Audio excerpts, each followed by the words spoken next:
안녕하세요. 원영석 변호사입니다. 오늘은 철거비 때문에 버려진 주유소에 관한 소식을 전해드리려고 합니다.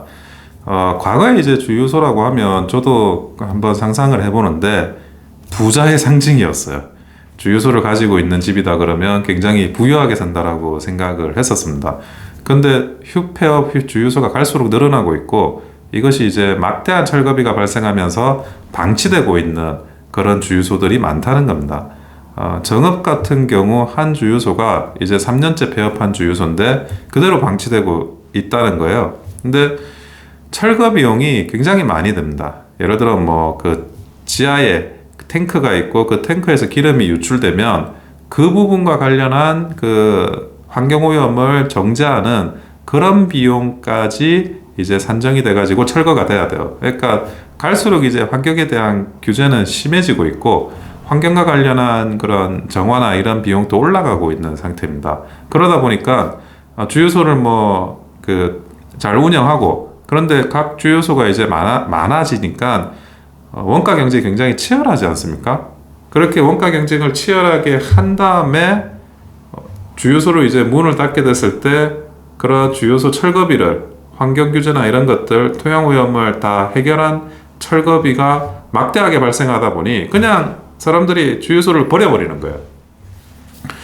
물론 이제 뭐 그 법에서 이런 공제조합 형식으로 각자가 그 철거비를 일정 부분 적립해가지고 하라는 그런 법률이 만들어지긴 했지만 이미 그 원가 경쟁을 끝까지 한 마당에 그 주유소들한테 다시 이제 공공적인 적립을 하라는 것 자체가 쉽진 않은 겁니다. 근데 지금 뭐 전기차도 만들어지고 있다 보니 뭐 주유소가 이렇게 그 기름 수요, 그러니까 휘발유 수요 이런 것들이 굉장히 좀 줄어드는 추세가 아닌가라는 저도 생각이 한번 들고 그리고 평소에는 이렇게 치열하게 그 원 단위로 리터당 원 단위로 경쟁을 하다가 갑자기 철거 비용이 또 막대하다라고 하면 다 끝내놓고는 결국 손을 못 쓰는 상황 그것이 만들어지는 것 같아가지고 좀 답답하긴 합니다. 그 이미 이제 그 주위의 환경을 오염시켰다 그러면 주유소가 영업을 마무리하고는 이게 정리가 돼야 되긴 해야 될 것 같거든요.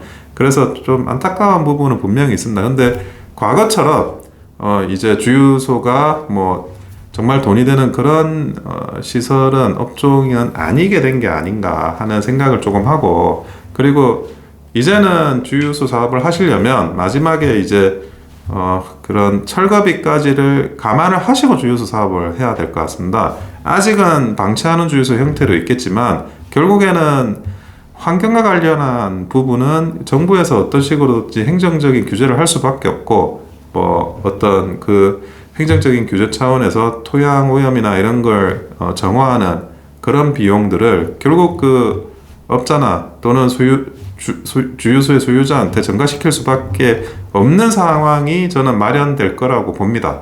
뭐 아직은 그렇게 이것이 뭐 대단히 문제가 많이 되고 있지는 않겠지만 적어도 주유소 사업을 새로 하시는 분들만큼은 이런 이제 행정적인 변화, 행정적인 규제의 그런 새로운 설치 이런 것들을 예측하시고 주유소 사업에 뛰어드시길 바랍니다.